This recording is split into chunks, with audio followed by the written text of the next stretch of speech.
Hello and welcome to this top 4 game with me, Rebecca Gillard, joined as always by Richard Walker. Hello. And we also have a guest commentator today with Alex O'Feeworth. Hello, and you managed to get my name almost right. This is great. It's a good start. It's a very good start. So this is our top 4 game for the UK Grand Championships, and on the left we have James Walmsley playing Targ Fealty. On the right hand side we have Ben Cotton playing Targ Fealty. So we've seen James in a few games so far, and just getting the setups here for James and for Ben. So Alex, do you want to talk us through what James has got? Yeah, so he's got 15 power tokens laid out in groups of 3, which I think is a really nice, transparent way of showing your power total, so I approve that. I might stick it. He's got Targ Fealty as his house card on the agenda, and more importantly, he has got what I want to say is an old gate, and he's also got Rickon, one of the best cards in the meta at the moment, and also Core Cat in a lovely full bleed format, and a Battle of Blackwater Bay, which is happening in London in July, so do come along. Lovely segue there. We also have a card in Shadows, which is probably Mirror, but possibly the Bolton Flayer if Whammer runs that. Did he run that in the last game? Oh, I'm thinking of Ryan's game, aren't I? Ding! And then on the right then, Ben's setup. Richard, do you want to give a go talking through that? Oh, sure. Okay, so Ben has the Targaryen Loyalist, Jorah Mormont, and Jogo with an attachment, which is probably Beggar King. I think it's Beggar King. Yeah. I mean, it's 4-2-1-7, so it's got to be a one-cost attachment, and Beggar King seems to be the most likely one-cost attachment. So Ben's going to open Naval. Yeah, which also recommends Beggar King, right? Yep. Yeah. So it's worth noting that Ben opened Naval in every single game during the tournament and hit every single time. So I'm assuming Whammer is aware of this by now. He is. So this will be why Whammer might need to think a bit harder at what he wants to open. You know, he might be wondering if Ben's going to open Naval again. Like, does he play something to counter that? Or is Ben going to call his bluff and play something different? Or Whammer plays on hard mode, plays out the gates, flips it, cancels it with his own Rickon, and gets Navaled. That is hardcore. that would be hard mode. I mean, which is what a real champion would do, right? Yeah, that's what a real champion would do. So we do have an at the gates into Naval, but Whammer's not opting for hard mode here. Wuss. Didn't even use his own Rickon. What a loser. I do hope we start a Thrones meme where people do this from now on. What, hard mode? Yeah. Get Navaled, cancel at the gates, GG. But Whammer there's gone and grabbed Gates of the Moon for himself. Generous. Yeah, giving a gold to Ben as well. And Ben there has triggered Beggar King to gain a gold too. Is it 1 gold or 2 gold? You get 2 gold if Whammer doesn't have a king. So it's 2 gold then. Yeah. It's funny that, like, the one game, you'd always want to have Rickon on setup for all those opponents opening at the gate, and Whammer gets Rickon on setup and then gets Navaled. It's a sweet justice. So those nefarious Rickon players. So it looks like Ben's going first, kneeling Fealty. Is that JC Drummond? No, it's a Miranese Market. Yeah. And then also I think that's Skahazadan. Is it? Or is that? Yes, it is. There's horses rather than giant pyramids, so it's not marine. I mean, I would have said it looked more like pyramids. I mean, I think that looks like pyramids, but I mean, there could be horses. They could be horses. I mean, so he kneeled. Okay, sorry guys, segue here. Go for it. So he's got how much gold has he got left? 1 gold. So it's got to be Skahazadan, right? Because he's not Fealty. Gold left there. It's definitely the Skahazadan. Anyway, just ignore Alex and me. Richard knows what he's on about. Whammer there has knelt the Windfell Steward and played out Alisane. Alex, do you know how we're meant to say this? Alisane, insane in the main brain, I think is how you say it. That is exactly how you say it. Yeah. Alisane in the brain, it's Alisane in the membrane. Is that how you say it? Alisane in the membrane. Yeah. I'm just going to say Alisane. I think it's Alisane, but ask Calvin. Oh yeah, no. Law master. Yeah. I really want a segue there where the kind of jingle comes up and it's like, ask Calvin, do. Well, you've just done it. Yeah, well, there you go. Anyway, military challenge from Ben Cotton. Ben Cotton himself, or maybe Jogo? Ben Cotton dressed as Jogo. I mean, can't you see the knife? Concern, wouldn't it? And the Windfell Steward there being taken for claim, then getting unopposed power. which I imagine Wham will be happy about because he'll be able to go and steal it back later. Indeed. An intrigue from Jorah. Intrigue. So it would depend here what Wham has got in hand. He can't defend and win it, so he might want to just get that intrigue challenge coming back. Assuming that mirror and shadow. Oh yeah, he does have gold. I mean, he's got quite a few cards in hand though at this point, right? And he can always use the old gate if he wants to go and grab more. And Stark has so much recursion at this point. Yeah.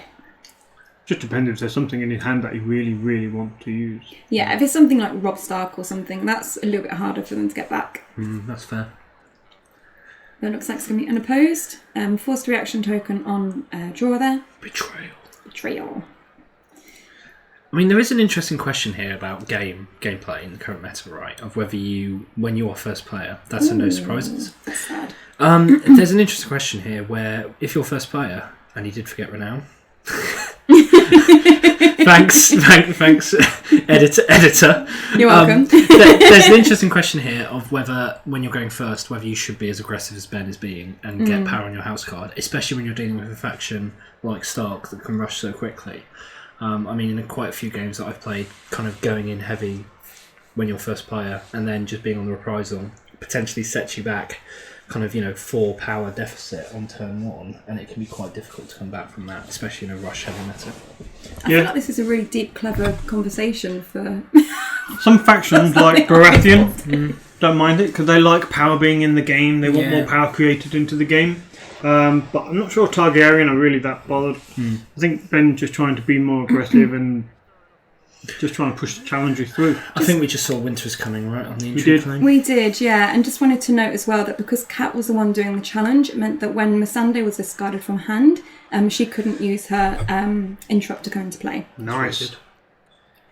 We now have the military coming through from Alysanne. And did he play an I Am No One there on Alysanne? I think he did, right? He did.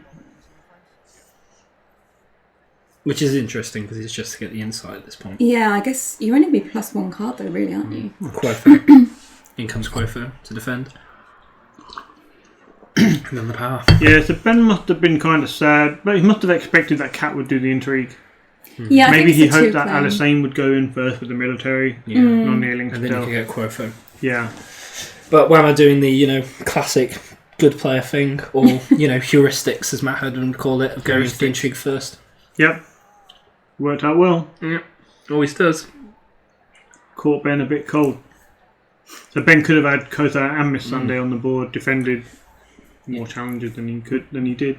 One could you say he's got cold hands? Oh. It's the wrong faction! Right, chill. She's got no chill, mate. No. Speaking of chill, nothing burns like the cold. I swear we didn't practice this. First exchange of information. Which is, another way of determining practice. So that means that the Beggar King and the Myronese Market have been lost due to the Nothing Burns. Whereas on one side, he didn't actually have any non-limited locations at the bottom, so he doesn't lose anything at all. Perfect time to play it. Ben had one of each. So, yeah. I mean, it does look like Catelyn's getting crowned. Oh dear. Oh. Hashtag balance. Hey, there's nothing wrong with that. It's limit 1 per deck. Yeah, that's fair. Yeah, totally fine. Until you play Citadel Archivist.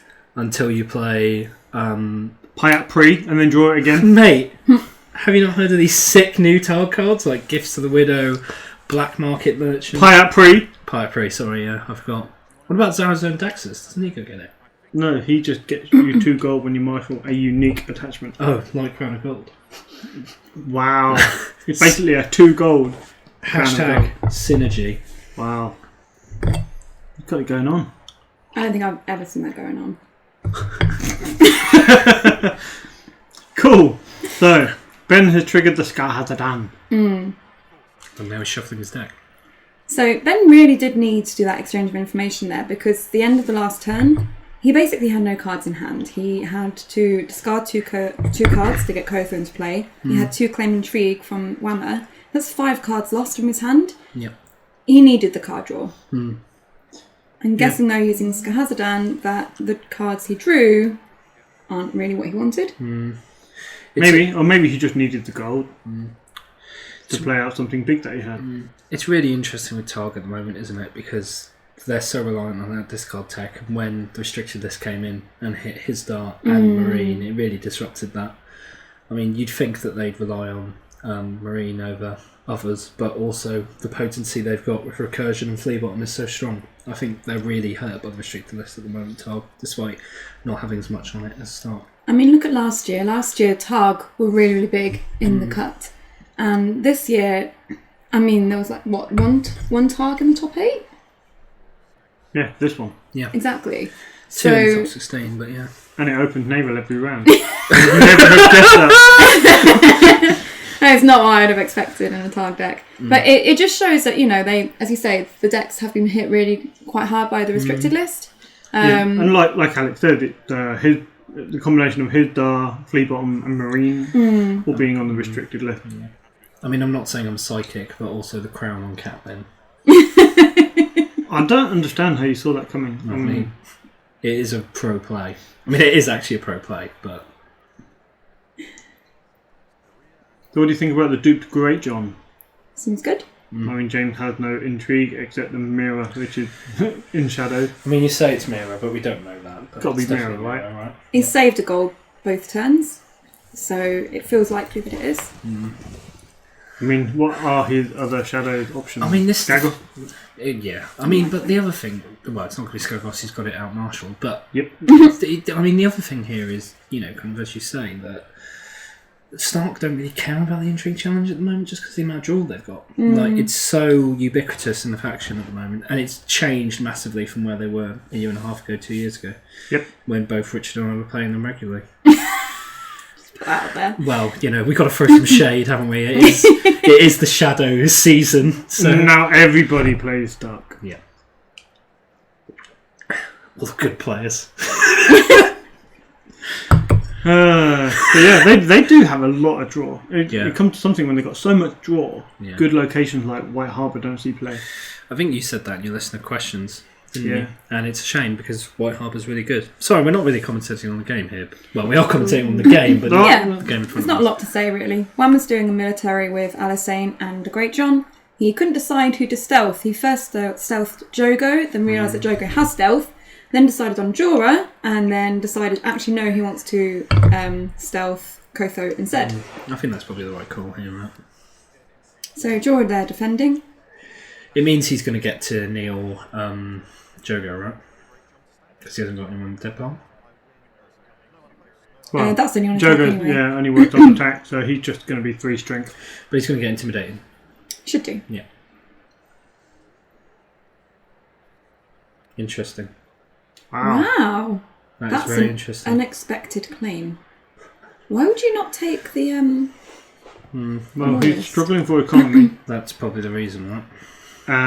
But is that a dupe on Jorah? Is that a Beggar King or There something? is a dupe on Jorah. Okay, interesting. Maybe he's getting ready for the Valar. Yeah, Valar or maybe Valar D. Maybe. But even then, right, if it was Valar D, you'd keep Quotho around, right? You'd have thought so. I mean, you think Quotho is more than one of them. Why Valar D? Yeah. I mean, not like James has anything worth Valar D. Yeah, true. There's Mira. Leak call, joining the psychic. I mean, I'm not saying I am psychic, but we've both done better than Rebecca at the moment. Yeah, we have. We're both 1-0 up. I've watched the game. I can't actually give proper, guesses on these because I wouldn't know them all. You told us before that you never watched the games. Yeah. No, I don't watch the marshalling. I watch the challenges phase That's a because I have to put the edits on them. That's, well, glimpse behind the curtain here. That was a Dracarys card for claim, by the way. Woohoo! I mean, woohoo, but no dragon. Oh yeah. There's no threat. Alright. Whammer there using Skagos on Rickon, and this is allowing him to react to the sacrifice and put Mirror back into shadows. Yep, really strong combination. Really good synergy. And when you get Wyman out, it's just draw. Yep. Lots of draw. I mean, there's a really interesting point here while the two players are shuffling their decks. I mean, you kind of talked about, on listeners' questions, what you thought Stark's strongest point was, and you said draw. I actually think it's synergy. the fact that every single one of their cards synergizes with each other, and they get more benefits from that synergy than any other house. Kind of discouraging the banner option, I think, is what really makes them strong. I mean, as soon as you've got 3 start cards out on the table, they're more likely to complement each other than any other faction, I think. They do have that natural inbuilt. There's quite a few effects that are, if you control all start characters, you know, they are very much a house built that way. Yeah, their themes are also more coherent. I mean, you know, FFG have sadly kind of dropped some of the more interesting stuff, like the potential Umber synergy we saw with the small plots, apart from Small John. Tully's as well. Tully Rush doesn't really seem a thing, but they've just contributed by giving them good cards that will synergise around the start theme rather than traits. And that just took over. Yeah. Good stuff. The Mormonts are coming out a little bit now, though, aren't they? Yeah, but even then they Because it's kind of... even gooder stuff. Yeah, and it's kind of, you just put them in a great start deck anyway. I mean, you don't necessarily tarnish your great deck by putting in Mormont cards when you've got stuff like Wyman. It's just better than Mage, simply. And Wyman and Gagoth on the board. Just insane, isn't it? They're just a really strong engine. You can do so much because you get the challenge action advantage from Wyman with the stand. Yeah. You get draw from Wyman by using Skagoth. You get to flip mirror in and out with the Skagoth. Yeah. And now, James had the engine. Absolutely. And I think they're very similar to where Tyrell were last year, actually, in the sense of they play quite similar as well. I mean, they've got slightly more destructive options because they've got Winter is Coming and some other cards. You're talking about the Mace Hightower era. Yeah, but just in the sense of Tyrell construction, in that they play very constructively with the synergy again. You know, Tyrell is a faction that had that quite strongly. I think they've lost a lot of that now for the restricted list in a way that Stark haven't. So I think that Stark are very much, apart from not talking about power level, but in terms of play style, the Tyrell of 2019. The Tyrell of 2019, gagging to be restricted.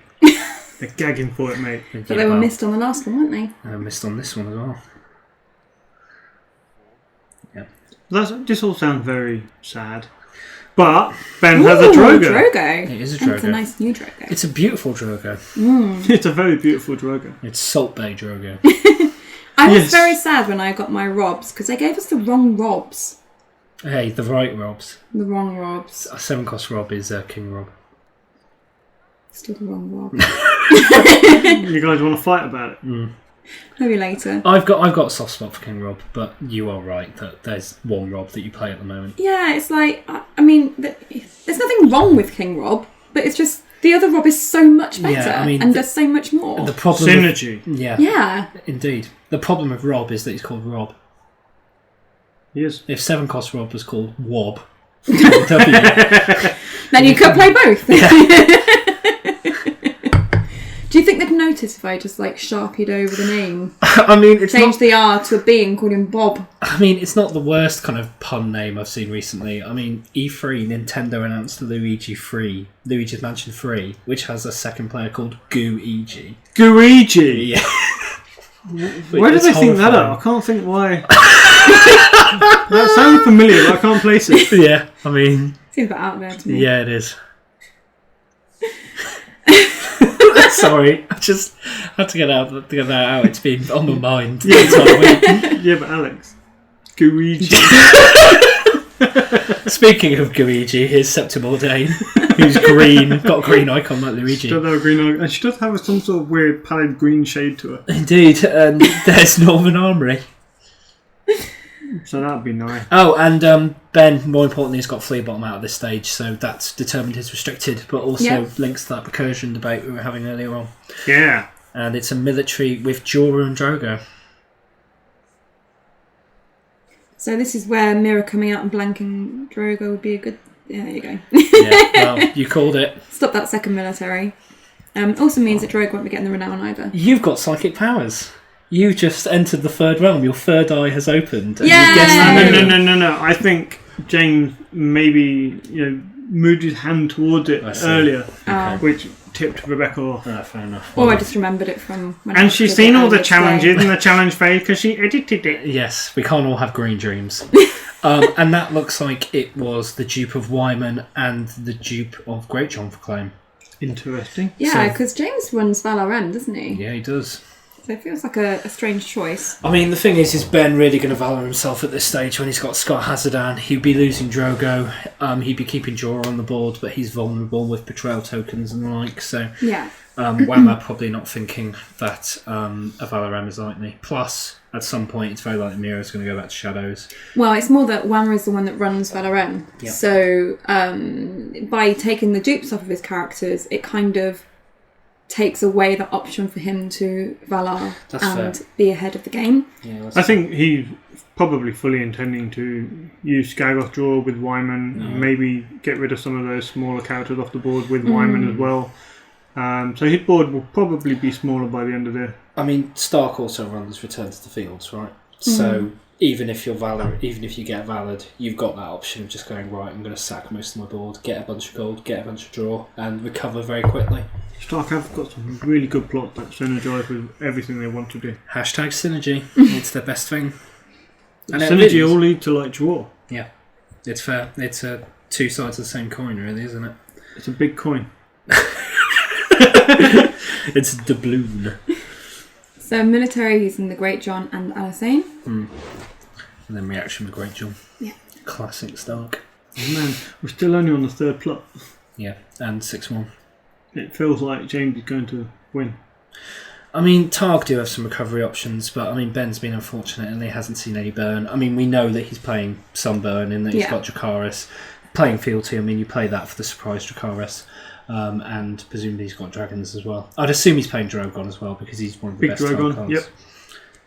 Yeah, sorry, I should have specified Big Drog. Big Drog. Big Drog on campus. He's also been really unlucky in his economy as well, in that he doesn't have any.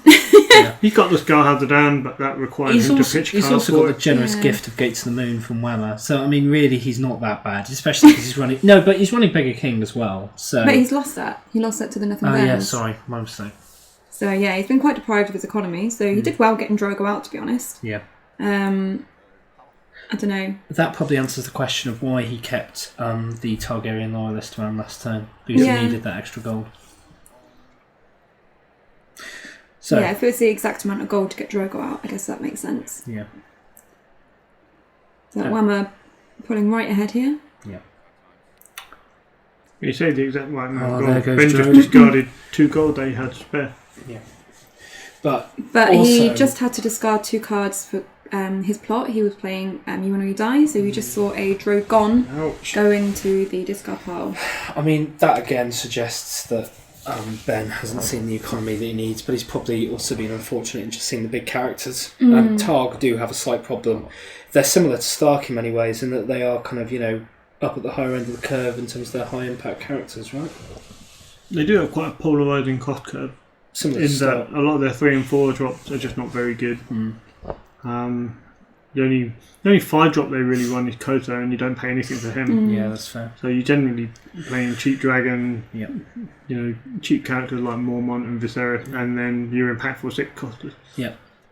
VD versus March to the Wall. Oh, okay. So what order would you want to do this in, do you think? I think you do March You first. do March first, because otherwise you Valar D down to 10, and then you march, reducing your board further. I'm more thinking because Whammer needs to go first here to make sure the plot's going the right order, basically, doesn't he? He keeps all 3, right, and he gets absolutely gets rid of Wyman. Sometimes. I mean, it might mean he's got Wyman in hand. And the start player always seems to have that. But he has got rid of a dupe of him, to be fair. So yeah, so it's unlikely that he's got another one.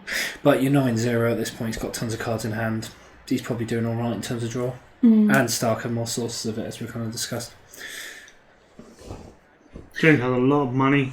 He's got 4, 5, 6, 7, 8. He's got 9 resources available to him. I mean, there is a really interesting question here, though, about whether Whammer would have been better off doing the VD first. Sorry, because if he does VD first, Jogo and Drogo becomes Drogo, or it means that Ben potentially has to choose a worse option. That's a really good point.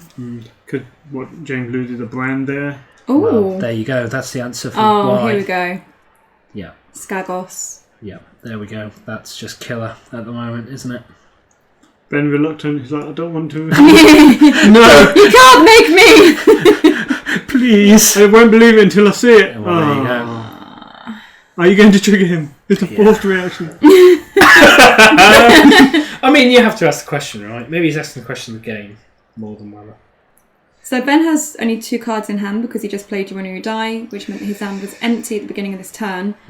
They need to be 2 really, really good cards. Well, they need to be a card that does valid Morgulis at this point, right? That was a joke. There's no such card. Oh! What? I didn't quite catch what you said. Where do we get this guy? I don't know. I mean, this guy doesn't know what he's talking about. he's from London. You're the one who went and got him. Not affiliated with Northampton in any way. I mean... Until next year. Oh, here we go. Well. So Ben has conceded, which, to be fair, after that, I'm not surprised. But yeah, so congratulations to Whammer. Whammer will be going through to the final. Commiserations to Ben. And Whammer's in the final against you, Richard. It's going to be an amazing spectacle. You should definitely schedule some time aside to watch it. I mean, you're going to really enjoy it. To be fair, you've got 2 of the best players in the UK, right? I mean, the only thing that could mess it up is the draw. Really? Yeah, third eye. Oh, I see. Well, psychic power. You may never walk again, we'll get but you will we'll get to that when we get to it. But yeah, thank you very much, Alex, for commentating with us. Thank you for having me. Hope you enjoyed yourself. I did, very much so. Good. Did you enjoy your Jaffa cakes? I did. They were lovely, actually. I should say, I mean, while we're here reviewing Jaffa cakes, there were some absolutely awful, I mean, lovely, depending on whether your student listens to this. Some absolutely terrible, weird Chewit style Square Jaffa cakes with a kind of sigil of a Lithuanian house. Wasn't it like a bear or something? It was like a kind of cross between a BNBN and a bear. You know, kind of square. One of my students gave me some very questionable square, not orange tasting Jaffa cakes. I mean, to use the term Jaffa cake is an offence to Jaffa cakes, right? Poor Jaffa cake. But anyway, thank you everyone for listening. Thanks as always to our patrons. If you'd like to become a patron, you can do so by going to patreon.com/The White Walkers. Maybe Alex will do it at some point. Indeed. Seeing as he watches all our videos. Hashtag shaming. Oh, sorry. Hashtag Walk of Atonement. Oh yeah, Walk of Shame. Yeah. And we will see you for the final. Yeah. So thanks everyone, and goodbye. Bye. Bye. Bye. Bye. Bye. Bye. It's a goodbye from me. And it's a goodbye from me. Laters.